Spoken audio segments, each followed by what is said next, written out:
Bezrat Hashem, with Hashem's loving grace, welcome to Emuna Beams with your host, Laser Brody.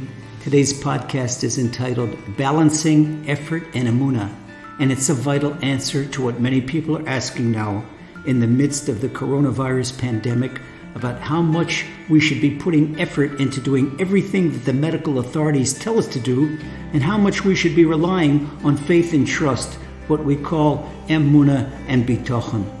Let me answer with a metaphor. Imagine that you have a shower with the two old-time faucets, the separate red one on the left that you turn on for the hot water, and the separate blue one on the right that you turn on for the cold water. Nowadays, the modern faucets have one handle that you maneuver to the right or to the left to get the water temperature you desire. But with the old faucets, you had to do this balancing act to get the exact water temperature that your body is comfortable with.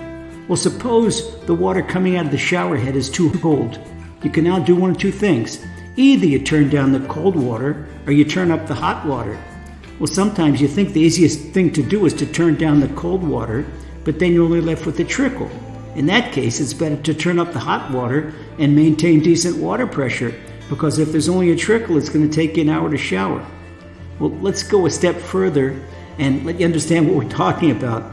Imagine that the right side blue cold water faucet is effort, what we call hishtadlus, while the left side red hot water faucet is faith and trust, what we call Emuna and bitachon.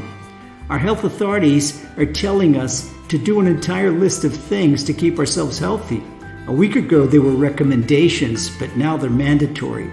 For example, we have to keep 2 meters, which is 6 feet more or less, between people, and even then, not more than 10 people are allowed to congregate in a single place. We can't leave home except to buy food or medicine, and even then, it must be in the proximity of where we live. We have to wash our hands with soap repeated times a day, and we have to adhere to the laws of hygiene in every single way we can. Well, all of a sudden, we find ourselves doing all kinds of extra effort, hishtadlus, that we didn't do until now.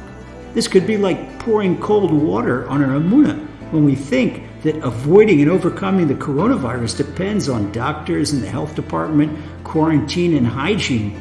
Well, that's a very cold shower for the soul.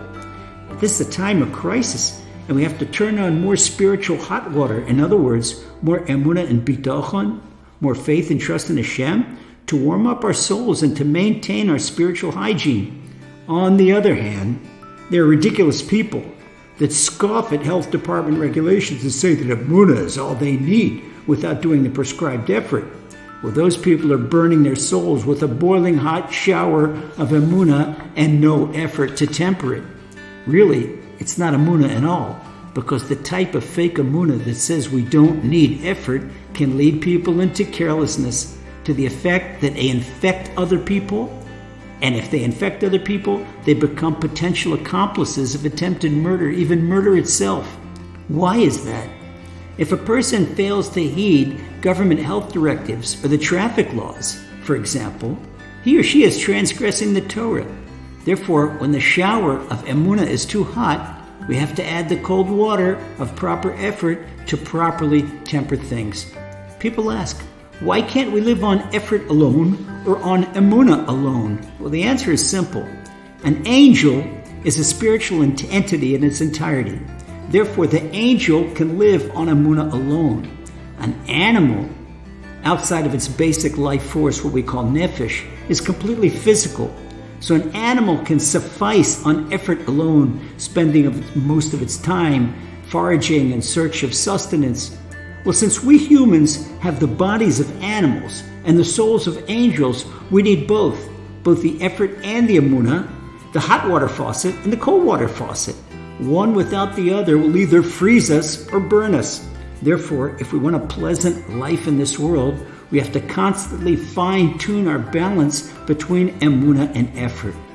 And a person can't roll his eyes to the heavens and say, oh, Hashem will provide, or Hashem will cure, and then lie in bed doing nothing, or ignoring the health authorities' regulations and then expecting to stay healthy. It doesn't work like that. A person has to do his effort. But when Hashem himself makes a person sick, or takes a person's job away, or lays him off from work temporarily, then the effort from work at the factory or at the store or the office has to be replaced by the effort of prayer. But prayer without Emuna is like cold water that can't warm the soul. So we have to turn on the hot water of Emuna to make our prayers warm enough to cleanse our souls and thereby be accepted, where the Almighty will quickly end the pandemic and turn our days of mourning and sadness into the intense joy of redemption, Mashiach, speedily in our days. Amen. Take care, be healthy, and God bless.